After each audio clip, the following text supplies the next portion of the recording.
Did you had any perception in your mind that UK will be like this? Was there anything in your mind at that time? Yes, for sure. So the first time I came, I was very scared. Okay. So we came in summer and I wasn't aware of the concept of longer days. Oh yeah. So we landed at 8 p.m. and it was bright, sunny outside. So when you came here for, your studies, how was your day or night, whatever time you got the flight? How was that? That moment was looking like you're traveling with your 3 bags, saying bye to your family, waving hands. They're looking at you. You're looking with the tears in your eyes, looking them back. I didn't expect it to be as emotional because, like I said, I was very sure that I want to do this. But that exact moment when you're at the airport and when you're saying bye to everyone and you have to take all your bags and there's the barricades after which it's just you and you're just leaving them.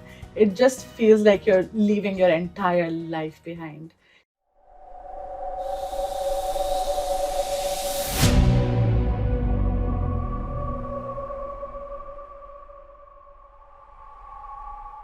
Welcome to Passports and Purpose, Anusha. Thank you. And thank you for pulling your precious time out on weekend. I can understand how difficult it gets sometimes. But although, welcome to Passports and Purpose. Thank you. Thank you for having me. Welcome. You're very welcome.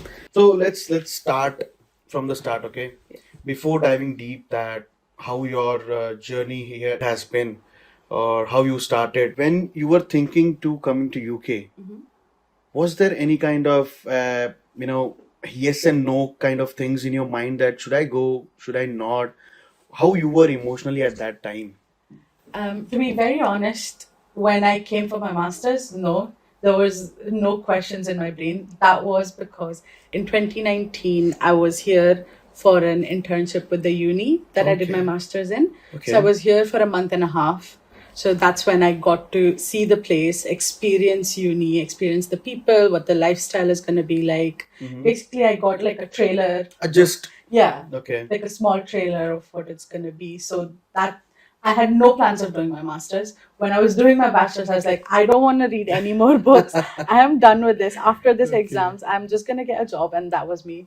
But that experience led me to doing my master's, pursuing more education. So after I did my bachelor's, I worked for a year in India, and then I applied for the master's in Glasgow. UK. And I was very sure that I wanted to come, so there was no questions. My parents, on the other hand, they had a lot of questions.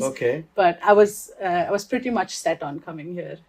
Amazing. Well, then when you already had came here before coming for longer time span. You have spent your 1.5 months over here.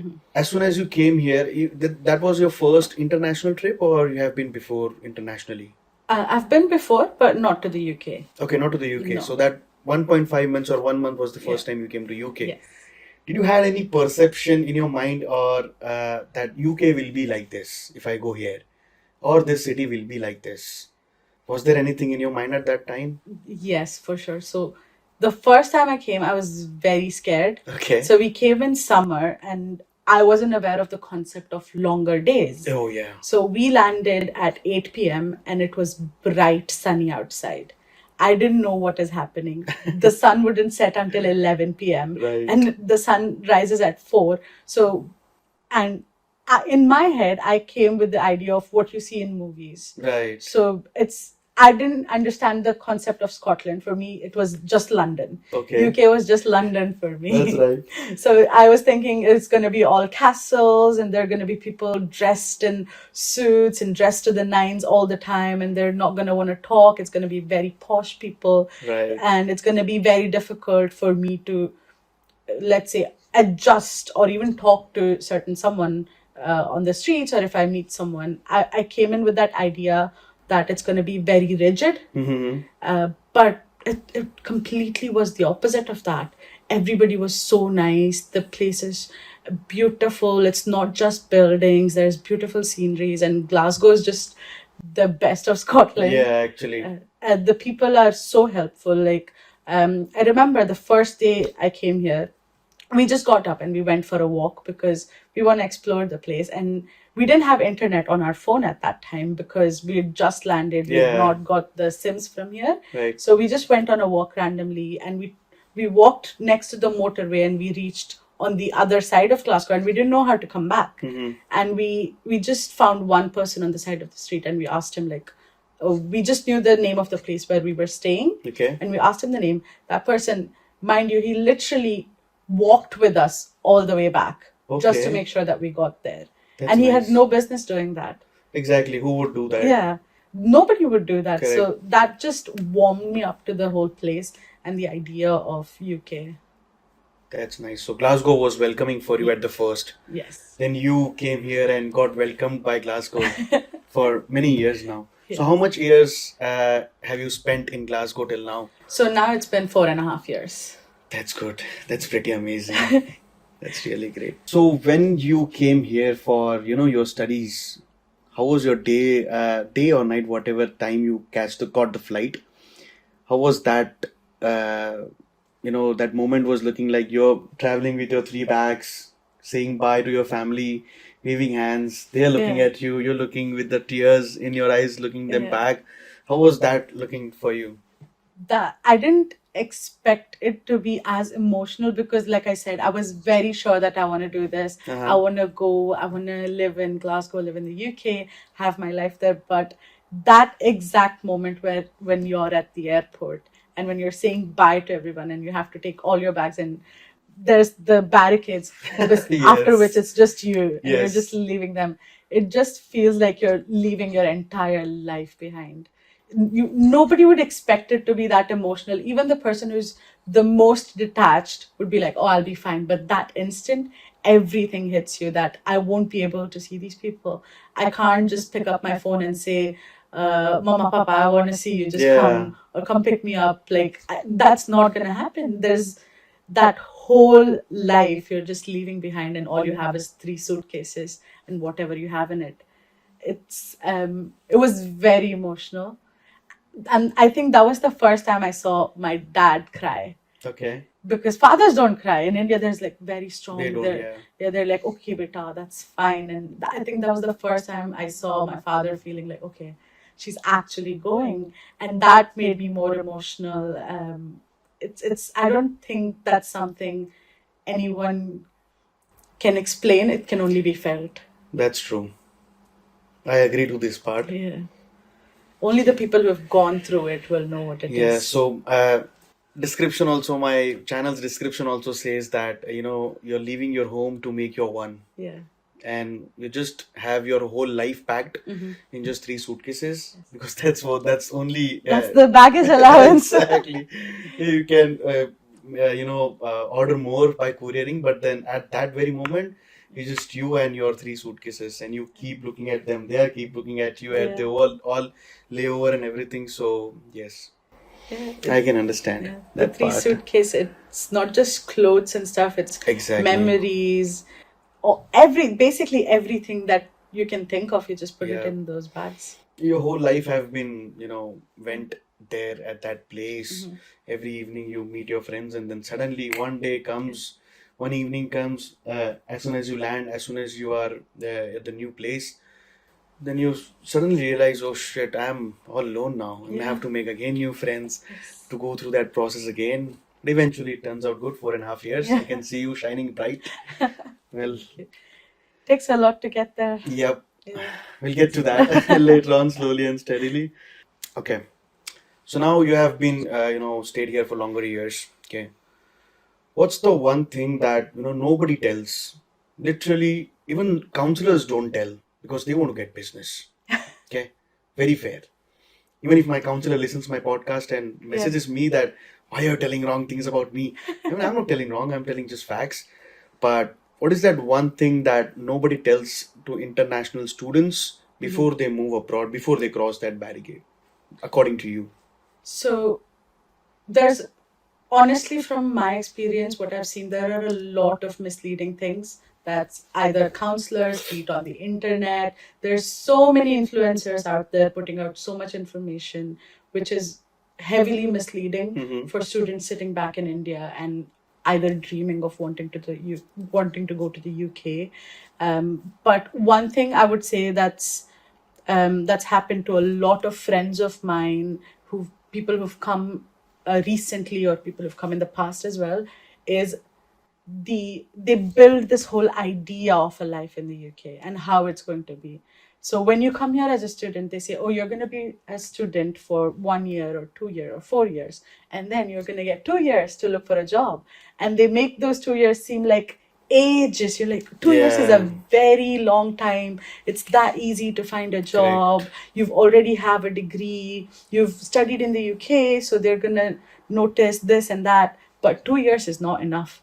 Looking at the job market and how difficult it is for an international student to survive here and to prove themselves to an employer that, listen, even though I come from a different setting, different culture, different country, I can work here. I'm better than the other people who are already here, and I'm worth the extra so many £1,000 that you're spending on me. Correct. Proving that to an employer is extremely difficult. And this is something that people don't tell. Nobody wants to tell the students back home that, listen, nobody wants the hard truth. They don't want to see, they don't want to understand that, listen, there is a possibility that you might not get a job at all. Correct. In the 2 years, in the 3 years you're there, you might not get a job at all. And it has happened. So many cases it has happened. It has, Yeah. And at the moment, from the current stats, majority of the cases are that. Yeah, there's just 7% conversion ratio of getting a job of people Exactly. out And of 100. yeah, So- that's one thing that nobody wants to tell, because counselors want to make money, universities want to make money. They show that, oh, we give this, we give that, we give placements, but no, you're not giving all of those things. Correct. It's all available to the people who studied here, Right. who were born here. Because when they get a job, they get a job, that's it. Yeah. But when international students get a job, there's so much more baggage that comes with it. So much more the company has to do, the company has to spend. So they will think 100 times that, is it worth spending so much on this person? I would rather hire 3 people from here Correct. with the same amount of money. So the employers are correct on their part, but this is some information that the students don't have. I agree on this part.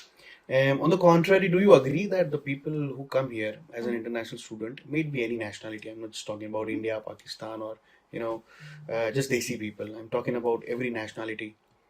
As an international student, they also have this setting in their mind that, oh, we'll go there, we'll study for 1 year and we'll do part time, and then we'll get PhD, and then it will, we'll get job like this, and then without telling by anyone, okay, in their mind itself, they've built this imaginary world of theirs that we'll just do degree, we'll apply to a couple of jobs, and we'll get that. But what they miss out is updating and upgrading themselves, right? Do you feel that this is also a gap which people themselves are not filling up? Definitely, I do agree with that. Because in India, it's like you get a degree, you go through placements, Right. and then you get a job. Right. And I think international students who come from other countries to the UK, mostly that's the setting it is like. Right. You get a degree and then you get a job straight out of degree, or you apply for a few. But Correct. no, here it's more around skills, communication skills. There's so much more that the employers are looking. Networking as well, which is, we wouldn't have even thought how important networking is sitting back home. But here we don't even think about it until we have to. Yes. So the students don't worry about all those things. When they're going through uni, they'll just do the uni work, do their part-time, and then after that, PSW, and that's when they start applying for the jobs. Exactly. But one thing I've realized is, when you're on PSW, it's already too late. Already too late, yeah. Because time is ticking. Yeah, time is ticking. So I do agree with what you're saying. They don't focus on upgrading themselves, upskilling themselves. So they're just going with the herd. With the process, which is going with the flow. Yeah. Okay. Would you mind telling that what is the number that you applied for a job to get here where you are right now? We'll reveal later that where you're working and what you're doing, but just tell that number, that for how many jobs did you apply? When I listen to people, they are like 200, 300. I mean, like, you might be getting a lot of interviews then. They are like, no, I'm not getting a single interview. Then you might be doing something wrong. If you're not getting an interview, applying for 200, 300 jobs. No, trust me, that's reality, because I'll tell you the number. Yeah. But the reality of not getting an interviews is, see the job postings that they post online. Some of them are fake postings. Oh, is it? Yes. So they're not fake in the sense that the job doesn't exist. The job exists, but sometimes within companies, when they're doing an internal promotion, so if you're working in a company, let's say they're moving you within the same role, but they're giving you a higher position, like the title. So when they have to move you there, so certain companies have rules that it has to be an official process where that job is posted at the higher position, an interview is done, and then the person is hired. Okay. So for that, the job posting is created. Okay. And people are applying, but the candidate is already selected for that job posting. Okay. So when others, even the most capable ones are applying, it's not considered because they already have a person for whom that job was created. This is like Indian Bollywood. Hero is already fixed. Yeah. But a lot of Auditions. actors are going and giving the auditions. Oh my God. So when people say they're not getting interviews, people will be like, oh, something must be wrong. He's not doing this. No, it's probably nothing is wrong with that person. It's just luck. That's a pretty sad part. I mean, well, that's the process these guys follow. So can complain. I mean, it's fine. Sometimes they'll go through the whole process with other candidates, even though they have a candidate fixed already. Okay. And what's the number again? I don't have a fixed number, but yeah, you can. It's around 100, 150. That's great. And so you completed your master's, came on PSW, or directly you were in sponsored job? Yeah, I came on PSW. Okay. Yeah. You finished your PSW era as well. Yes. And then you switched to. Okay, well, fair enough. Okay. So, any kind of cultural shock that you felt in UK when you landed here? What's the biggest cultural shock you got? Oof, so many. List them down in There's 3. So many culture shocks. The one culture shock which I do like the most is that they don't bother about other people's business. Yeah, well, I can agree. Like, even if a person is right next to you, they will not care what you're up to. Okay. You can do whatever you want. It's such a big culture shock because I come from Bangalore, where there's like 50 people in such a short space, and everybody's in everybody else's business. Even though they're having their own ruckus going on, they always want to know what's going on next. So that was one culture shock. I don't know if that would be a culture shock though, but that's something that I really like. But apart from that, tap water. Oh yeah. Tap water was the biggest culture. Oh, sorry. That's fine. Biggest culture shock. That's true. And I don't know. Apart from that, I think the nightlife. Nightlife? Yeah, because even India does have a big nightlife, but it's not like till 4 a.m., 5 a.m. in the night. Oh, it does. I've known anyway. Yes, India is till 6 a.m. as well. But that's now. Ah, Imagine 4 or 5 years ago. Yeah, I can say that. From what I've known, it's like 11 if you push it 12 or 1. Yeah. But here, the parties start at 11. Yeah, that's true. Yeah. That's true. Party starts at At 11. 11. One more biggest culture shock for me was how early they have dinner. Oh. They have dinner at 6 p.m. Which is, so some of my work friends were like, oh, let's go to dinner after work. And I was like, okay, so what are we going to do before then? And they're like, what do you mean? We finish work at 5 and we're going at 6. And I was like, how is 6 p.m. dinner? They're like, that's just what time we have dinner at. Okay. Anything over 7 is just too late for them apparently to have dinner. We only, I guess, we people have our dinner at 11, 12, sometimes 1. Yeah, sometimes having lunch is at 5 p.m. Oh yeah, that's true. We experience most of our lunch at 4, 5. That's really true. Okay. What's your funniest experience as an international student? Now you are an employee, yes? Yeah. Proper corporate employee. Yeah. But when you were back then as an international student, what was the funniest experience you experienced over here? Oh my God. Funniest experience.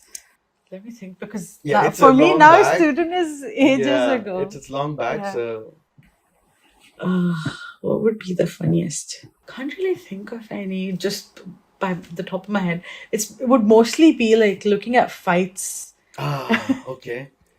Now it's funny. At the time, it's not. It was scary a Yeah, at the bit. time it was quite scary, but now when you think about it, it's like, oh, remember when that happened, and Yeah. it all seems very funny. But I'm not sure if you're aware of the Four Corners Um, in Argyle Street. yeah. So Where? Four Corners is where most of the fights in Glasgow happen. That's one place I would, if anybody asked me what's the dangerous area not to go around, I would say Four Corners, nighttime. Just Don't go. stay away as much as you can. Yes. I think we were coming out. It was one of my friend's birthdays. Mhm. We just finished the birthday and we were coming out and we were waiting for a taxi.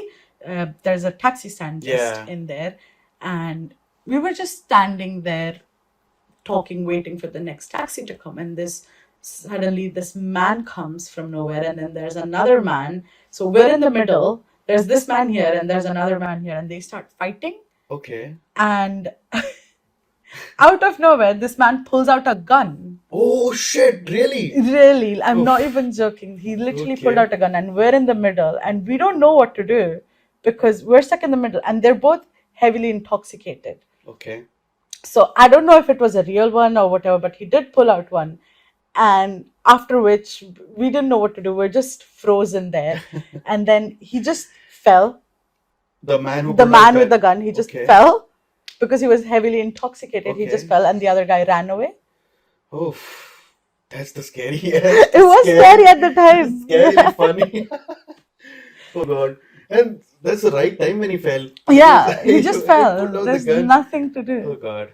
Okay, well, you're safe. That's good. Yeah, we literally, that was the day we decided we're never coming near Four Yeah. Corners. I see all the time when I come back from work. Yeah. I close at 10. Mhm. So in the night at Rutherglen. So whenever I come back, it gets around 10:45ish Yeah. something. Some or the other thing keeps happening at that Four Corners, yes. Argyle Street. All the time. I'm like, I just stick my headphones and I'm just walking around to my place. Anybody talks to you, says anything to you in Four Corners, don't engage. Exactly. That's the Oh. best thing to do. Hmm. There's always something or the other happening. Yeah, that's true. And in the night, actually, it happens because people are intoxicated Yeah. and people are enraged on Yeah. for some or the other reason because they don't know what's going on. Yeah. I mean, the rage is either way, it doesn't make sense because Yeah. 2 minutes ago they'll be together and 5 minutes later Yeah. they're fighting. That's true. What's the Indian thing do you most miss after so many years here? Oh, the most Indian thing, Yep. the food. Ah, It's, okay. it's always going to be the food because nothing like Indian food. I mean, you get some good food here, Indian, but you know, the street food, the chaat, Yes, going on that roadside and getting that golgappas, that's true. that experience of it all. Have you ever been to Mumbai before? Yeah, I have. So you might have roamed around places like Juhu, Chowpatty, Yeah. and Oh my God. Don't even get me started. I'll start crying. That's the one thing I'll cry about is food. true that. Even I am Yeah. missing that. Any which was I'm going in June Oh, okay. for my sister's wedding. So First thing you'll do when you land is eat food. yes, vada pav, chaat, pav Chaat, bhaji, and oh my everything. God. There's one place, Bade Mia or Chote Mia? Ha, there's biryani. It's not biryani. It's in an alleyway. Ha. So where there's like not many places to sit. So you just park the car and you Yes, eat yes, there. yes. Oh my God, I miss I know that so that much. You place. get the rumali rotis and the curries. Oh, Yep. I miss food. Indian food is the best, hands down. Yeah. Nothing can beat I Indian agree. I food. agree to that. Yeah. Any part you go to India, there's some or the other A speciality yeah. of that place, and then you eventually like it. Yeah. Here, people don't understand. They say, when you say Indian food, all they think is curries and rice or naan bread. That's all they know. They don't understand that there's so much more So to much, Indian yes. food. That's true. Okay. So when we were studying about you and when we were, trying to get answers without asking you before the podcast, you worked in hospitality while you were studying. Yes. So how hard it was, like, balancing work because hospitality is a pretty physically draining industry. This morning only I had one shoot, one guest of mine. He had worked across the globe in too many cities in hospitality industry. Mhm. And now again, I'm getting this part of yours that you have also worked in hospitality. So how hard it gets balancing work, assignments, exams, and then again finding your full-time hustle after the degree. So how was that part you stretched yourself and how it went like?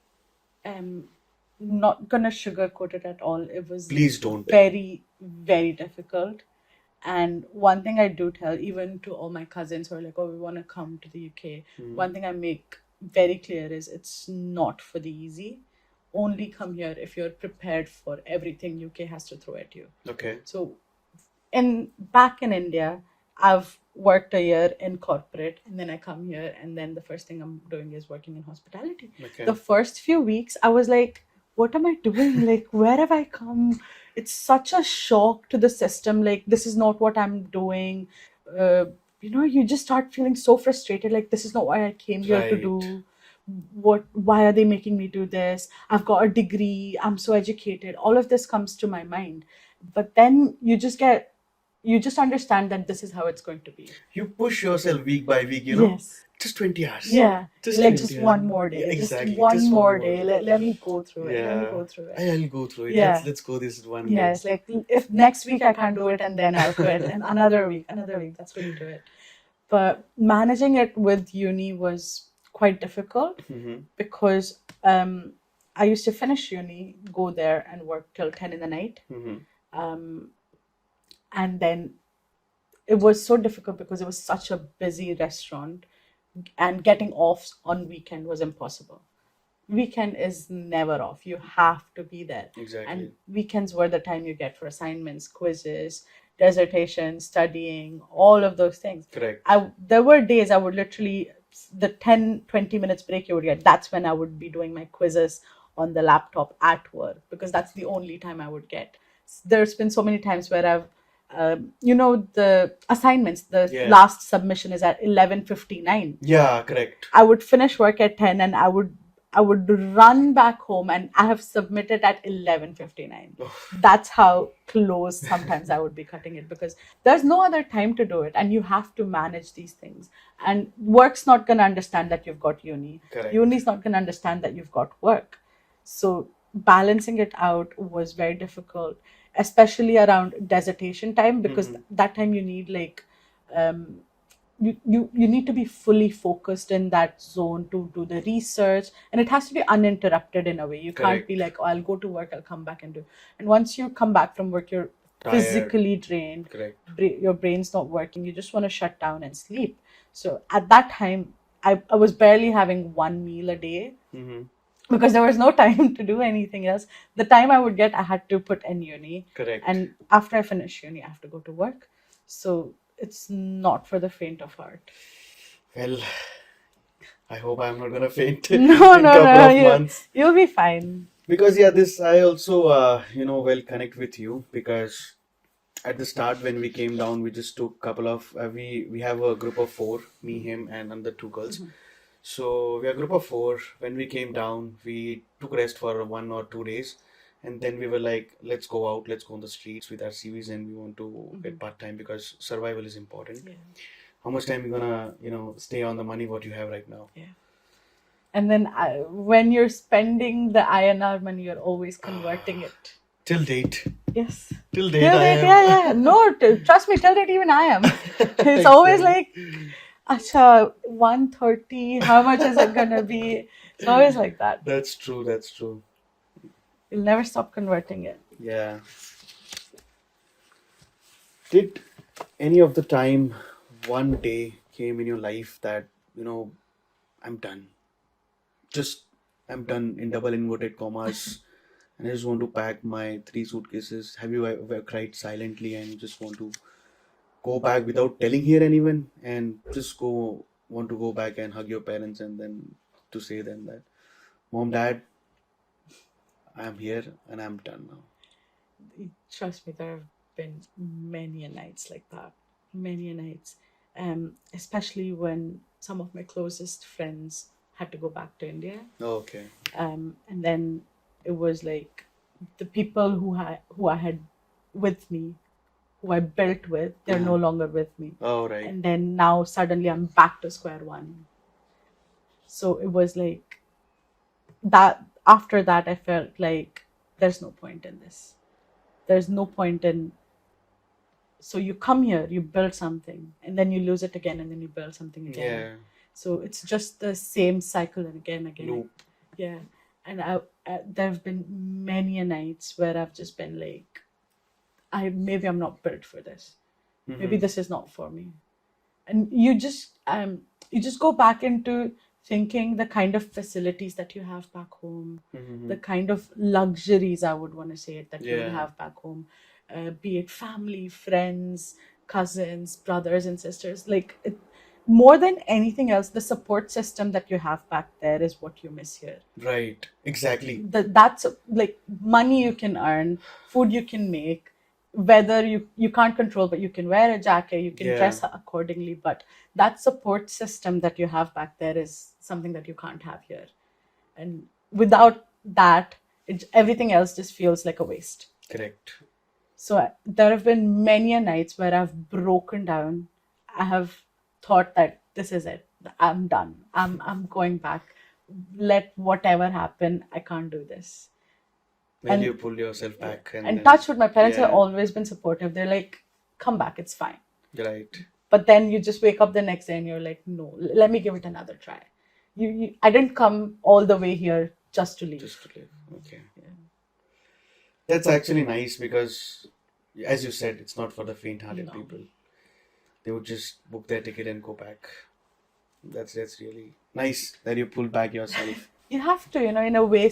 At one point, you feel like when you're on that path, Mhm. you feel like if you leave there, you're just you're giving up on yourself. Yeah. More than to the world, you're just giving up on yourself, and that's the kind of regret that you can't live through. And how much time you will keep giving up on yourself? Yeah. Some or the other day, it will come that you Yes. have to go in that, in that table, in that pool, that you will have to push yourself completely until the time you are not completely there. Exactly. I can understand this part because I've come very late, to be very honest. I would not say late actually. I've seen life in India. I've studied there. I've taken a quite few corporate experience over there, entrepreneurial experience over there, and then after I came here. So I kind of resonate with this kind of things that till what day you will give up on yourself. Someday you'll have to, stand up, right? Yeah. As soon as your parents are earning, till the time you'll be fine. Yeah. When they are not earning, when they're old, at that time you will wake up and then go, Yeah. what you'll do then later on. So I can definitely understand that part of yours. Exactly. My dad always says this. He's like, as long as we're alive, we'll always be there for you. Correct. But what about after that? You're going to be there for yourself. Correct. So if I'm giving up today, then probably I'll give up then as well. But Exactly. now I have them, then I won't. What's going to happen? Exactly. So, And with such supportive parents also, you also keep pushing yourself that until they're there, let's do it something for them as well. Yeah. Okay, I'm living, let's make them live as well because they have sacrificed their life to make me live. Okay. yeah. It's also like a safety net in a way, Yeah. It also helps you push yourself. You're like, okay, let me give it another try. If I fail, I have them. Yeah. I can go back to them. But without trying, if I'm falling, then there's no point. There's no point. That's right. That's true. So we have talked much heavier things now. We bit. See, I'm getting into Scottish words and all slowly, Yeah. little bit. Let's talk about fun-loving Anusha. Who is she like when she's, tension-free, not thinking about the world, just be herself and then just go out there, party, dance. What are your hobbies and what you do most when you're happy? How are you like when you're just full-hearted? When I'm happy, I'll just dance. I Okay. love dancing. I enjoy dancing. Um, I love putting myself out there through dance. For me, dance is a form of expression. Like, so when I'm happy, I can just dance throughout the day. I don't care where I am. I don't care who's watching. I think that's one thing that makes me feel like me the most. Okay. And I like talking to people. Nice. I like interacting with new kinds of people, listening to what they've got to say, because I feel like from every person, even if you don't know them, you get to learn a little bit Yeah. from each one of their experiences. So I like, I'm a very social person. Okay.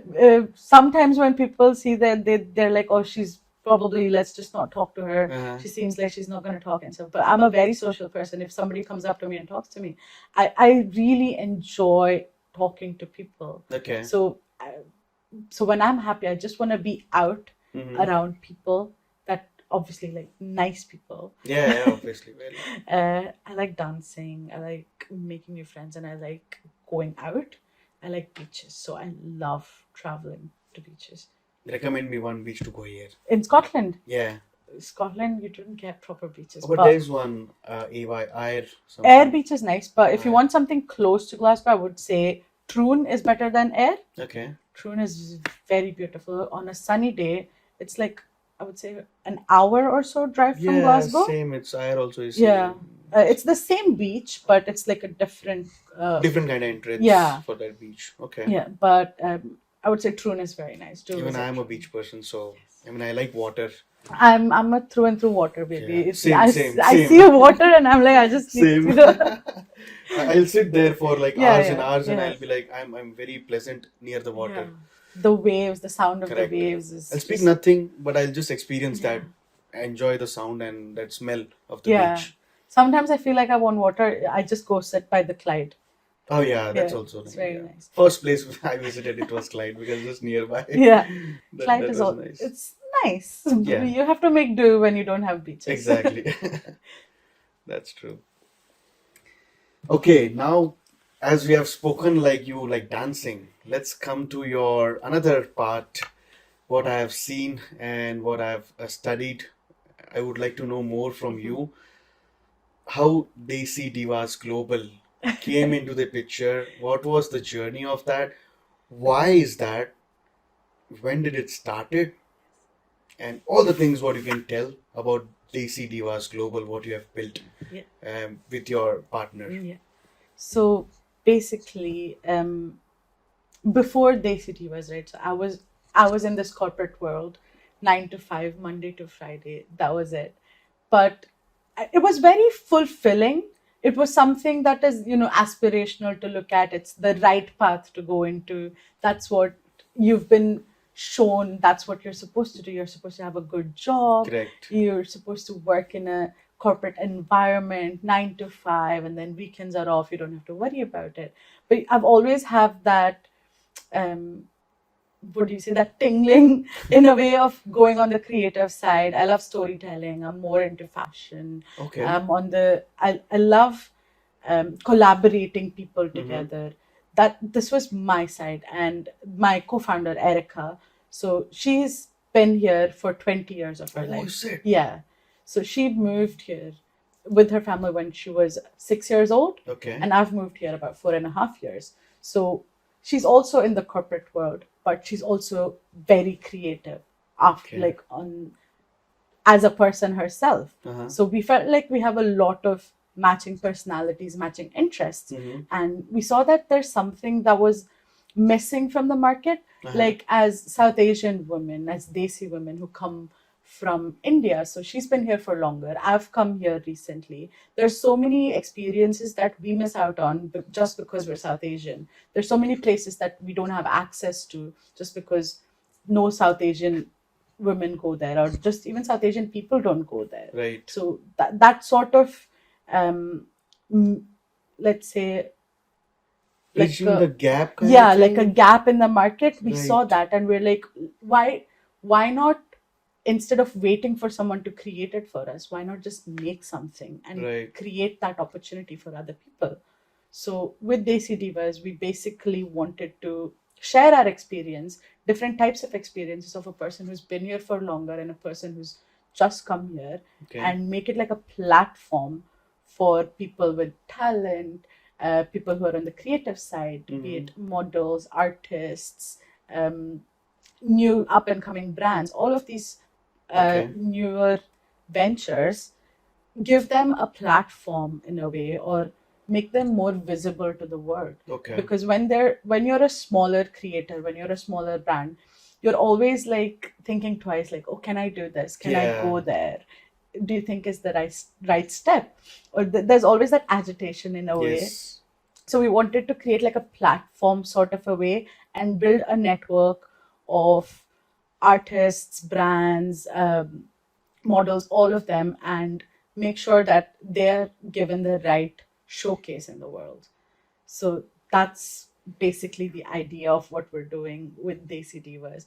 We initially started it out thinking of South Asian women, but from we've had one event so far for an artist. So the artist is Shaganani. He had like a music EP. So he's had singles before. Okay. So it was his first music EP with 4 songs in it. So it wasn't done before where a smaller artist would have like a launch party. Correct. It's usually like a bigger artist, like a production house that does it, but we did like a EP launch party where we invited influencers, we invited creators. Oh, and that's the party which I asked you about. Yes, that's the Okay. one. Okay. So we've had this kind of an event set up where we've done everything ourselves. That's Me and nice. Erica, we just done everything ourselves. The whole ideation, the theme, what's gonna happen, all of it was done. And then after that party, when we started talking to people, we realized that this is something that actually more people want to do. Yeah. And once we started hearing from people, we realized that okay, this is something that we can do. It's not just us. We're building something actually for the people now. That party was really good. I saw it from the stories, through the stories. Thank you. It was a really good effort, and it turned out to be really well. Yeah. Yeah, That it was was a really amazing. good one. It wasn't a big crowd. Yeah. We kept it a smaller crowd because it was the first one as Yeah. well. But it turned out really well. So when I was studying about you and your journey, I saw a lot of mixed qualities and skills in you. Okay, when I was going through your LinkedIn and when I saw you on Instagram, when we talked on the phone before the podcast, it was all like uh, I had all the puzzles, but I don't know how to connect them. So now you are here with us.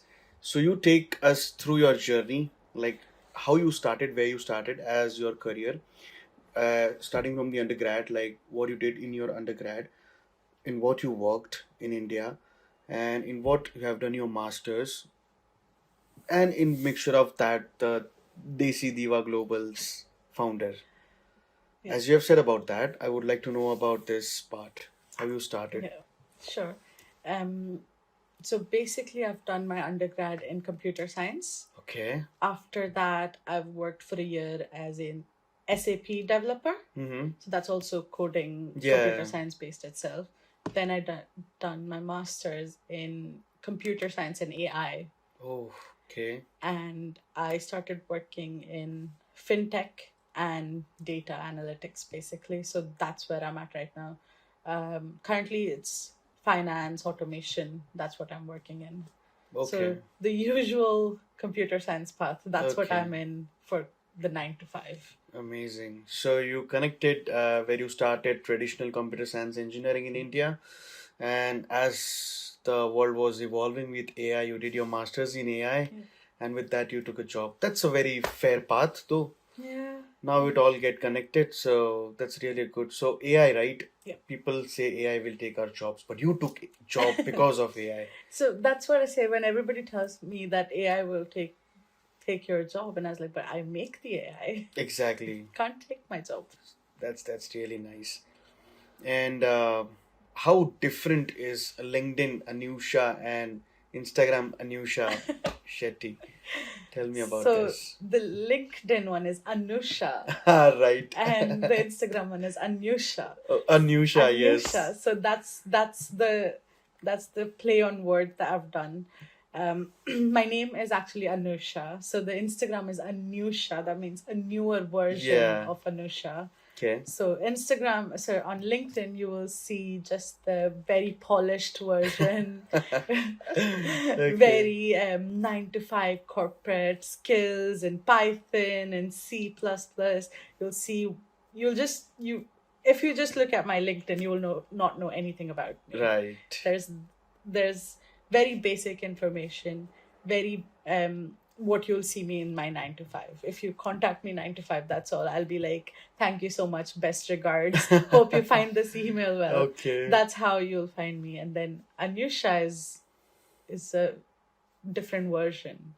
It's who I feel that I am unapologetically. Yeah. It's someone who's a free spirit, who wouldn't think twice before doing something she likes, Right. who's not afraid to be her own self. Correct. That's what Anusha was for me. That's a really nice play of words actually. That's really creative. Although you have grown so much, right? Um, Personal growth, as in Yeah. personally, what you were in India and what you are right now, and building here as well, different things. What advice would you give to your 18-year younger Anusha, if you want to give one?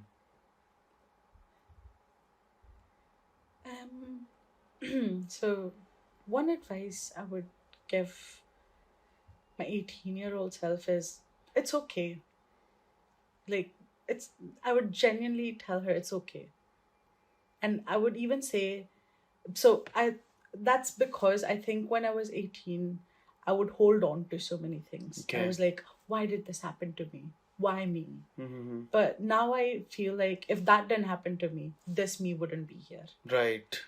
So I just want to say to her that it's okay. You'll do good and you'll do better than what you're doing. Give Right. more confidence to Yeah. her. Okay. Yeah. See, when you're young, it's just like, oh no, this is not right. How did this person say this to me? How did this person say this Correct, to me? yeah. I've not done anything any wrong. Why is this happening to me? Why is God doing this to me? Right. All sorts of things. But then I feel like now I know that it had to happen. Nothing Correct. just happens just for the sake of it. Everything had a reason, and it if that didn't happen, I wouldn't have pushed myself so much. I wouldn't have experienced new things. I wouldn't have built whatever I've built so far. The maturity, the emotional strength, the physical strength, all of it came from what has happened. Correct. So I would just say to her, it's okay. You'll be It's fine. okay. Nice. Have any time has any people ever judged you? Because as you said that you're a corporate girl as well as content creator. Yes. So what happens is, so as South Asian, as Indian women, we're always told that you have to be the best at everything, but Correct. privately. Oh yes. You can't excel publicly. Whatever you excel at, it always has to be within the boundaries of your house or your family. You can't be out there like that. But still, you have to be great at everything. So That's kind of Yeah. irony, right? yeah, you have to be great at everything, but still within the boundaries of your own house. Correct. So when you put yourself out there, and India is such a big country, Correct. and the amount of people that consume content online is Oh, just crazy. It's crazy. It's Yes, crazy. it is. So when you put yourself out there, suddenly the whole country has an opinion on you. Yeah. There's everybody wants something to say. People who don't even know you have something to say about you. Correct. And there is a constant judgment when it comes to Indian people judging an Indian woman. She can be wherever in the world. Yeah. She can be at the topmost position in the world. There'll still be judgment about her. Where they'll see some reel Yeah. and they see some video and then they'll be like, "Arey." she's there, she's that. Why is she Exactly. doing this? She's not making our country proud. And she'll be doing everything great, and she'll be like, why is she not talking about India? Correct. There'll be something or the other. They'll Some always notes judge they'll about. pull out. Yeah.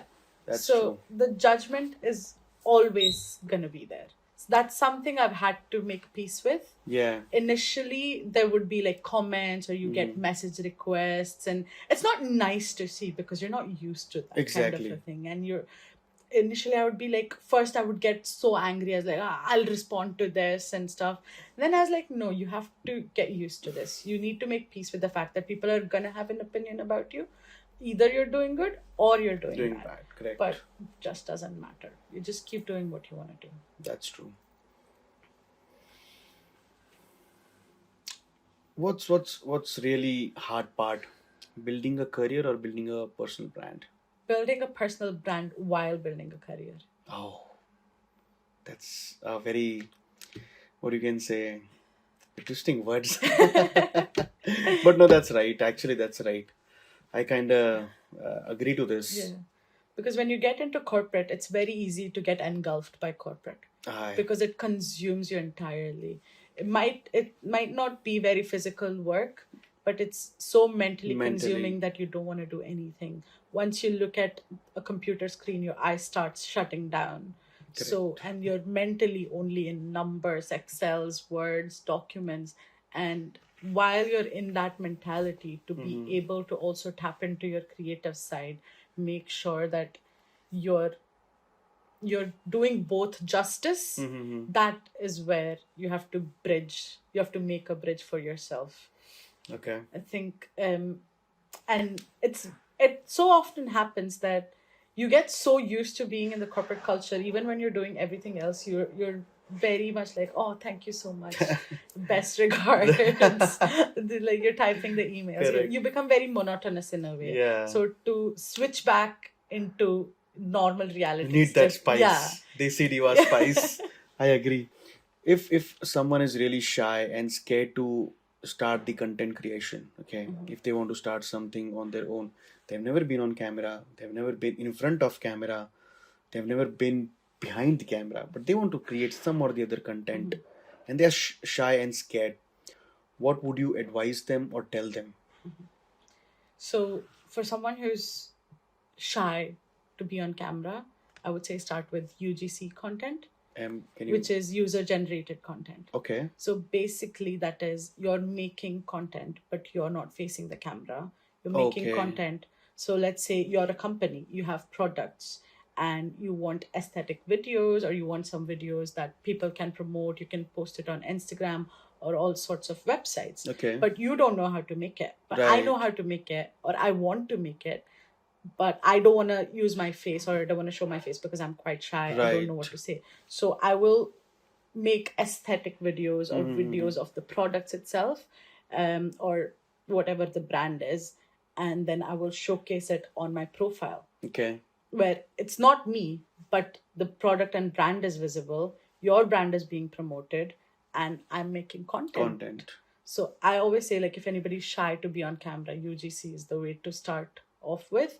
And that's how you can create a portfolio for yourself as well, that you have done these sorts of content. And when you start feeling more confident, maybe you can start talking without showing your face, and that'll help you build more confidence, and then you can start being in the videos. That's a good idea. If someone wants to make content creation, start content creation. Even if it's not a brand, you can just make it like your own videos. Yeah, you're traveling through the city. Correct. Whatever you're doing, something like that.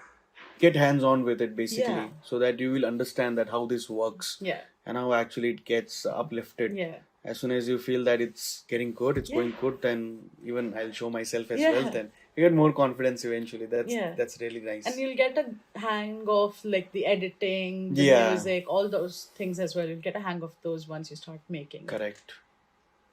At the start, even I was, like, for the first shoot, I was like, okay, this was the place where I did my first shoot as well. This is the pod actually where I did my first shoot. And as soon as it got over, my editor edited for me and everything came down, and I was like, okay, well, fair enough.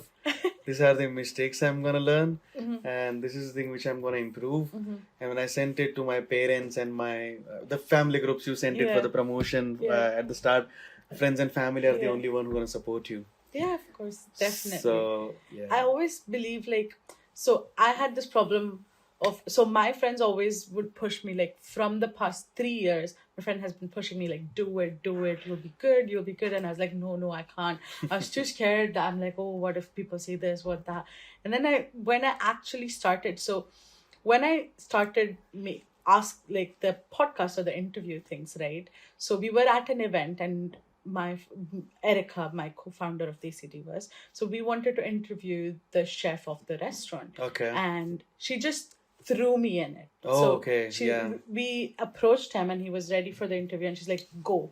and she just threw me in the deep end of the pool, and she's like, okay, now you have to ask questions. And I was like, that was the best thing she could have done for me. Actually. Otherwise, I would have never gone and asked those kind of questions if she wouldn't have pushed me. And I had to do it because this person is standing there waiting for you exactly. in a busy restaurant, waiting to answer your questions. So I had to ask him the questions. Okay. So I feel like for me, that worked out. Maybe that's not the way for everyone. Everyone has a different way. That's but true. if you want to overcome it, just do it. Just do it. Don't have two minds. Just start. If it happens, it happens. Exactly. That's it. If it happens, it happens. Okay. So there's this fun game. Okay. LinkedIn and Instagram. All right. This is I'll say a situation. You answer where it belongs more to LinkedIn or Instagram. Okay. Okay. Can we try one? Yeah, I'll tell you. Examples. Okay. Fake motivational post. LinkedIn. Okay. So we'll. This is the kind of structure. Okay. Okay. We'll begin now. So fake motivation post. LinkedIn. Networking. Instagram. Okay. Oversharing. Instagram. Showing achievements. LinkedIn. Pretending life is perfect. Instagram. Real opportunities. Neither. I would say more Instagram. Okay. Now. Oh yeah. Now more Instagram. Okay. Cringe content. Can I say LinkedIn? Oh yeah, well you can. It's your thoughts. LinkedIn. I resonate to you. Yeah. I'll show you some. I've seen a lot. Trust me. That Exactly. 150 job applications. I've seen a lot on LinkedIn. True. Best DMs. Oh. Instagram. Okay. Yeah. Toxic comparison. LinkedIn. True. LinkedIn. Personal growth. LinkedIn. Well, amazing.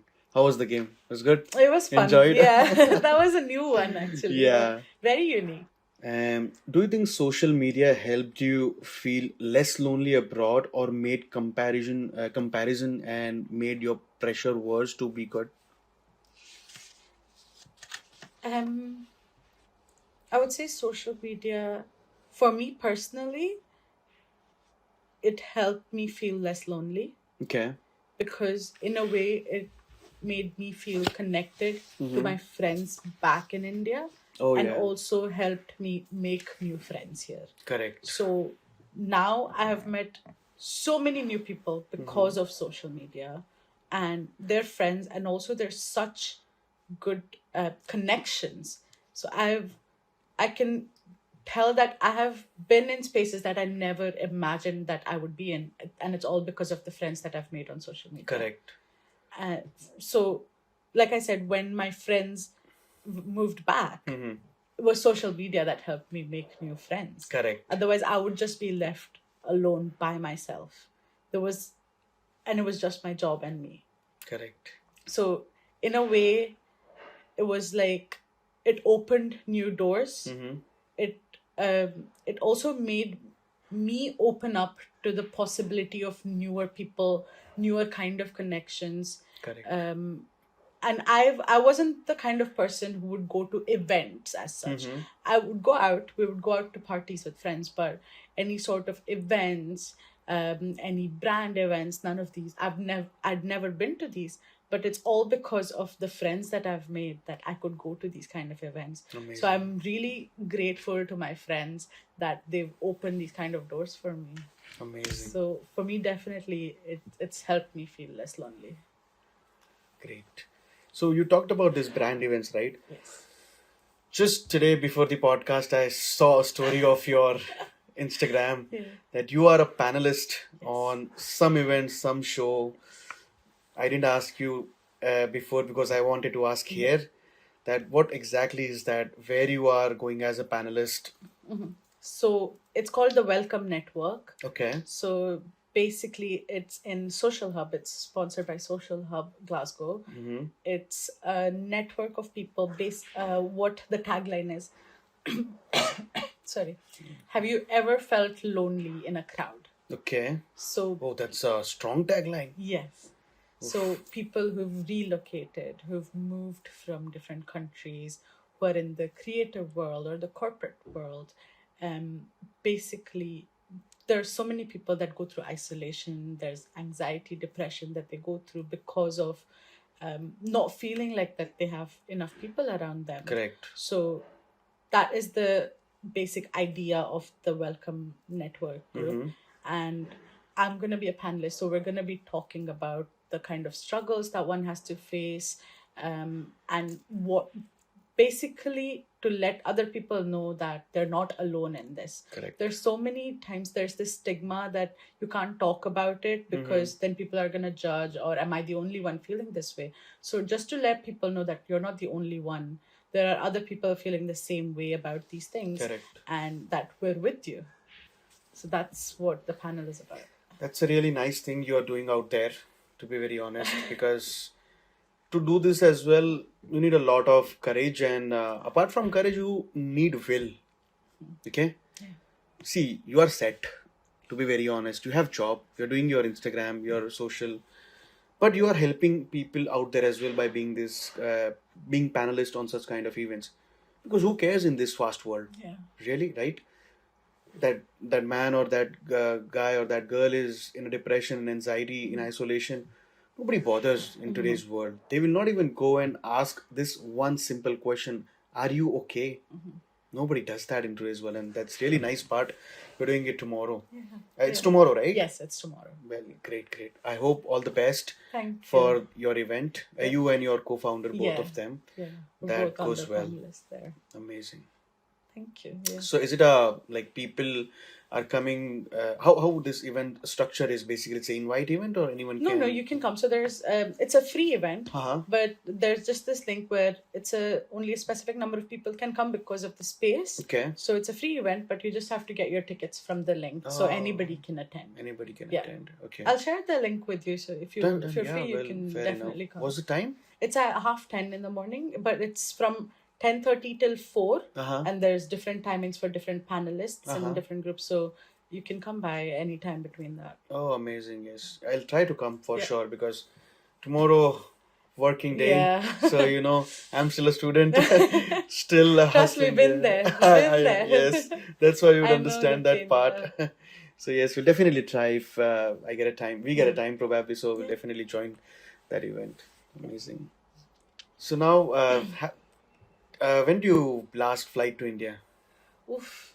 Two years ago? Oh, it's been a long time Long now. time, yeah. Okay. What's that one message you wish your parents truly understood without saying it? Oh my God. Without saying. Oof. I mean, there's this setup where you're sitting sad, you're drowsy, your parents, either your mom or dad comes in and asks, Beta, what happened? Yeah. You okay? Like they understood that there's something wrong with my Yeah. child. She's not speaking up because maybe some or the other reason. Yeah, I don't know. All I can think of is that it's not easy.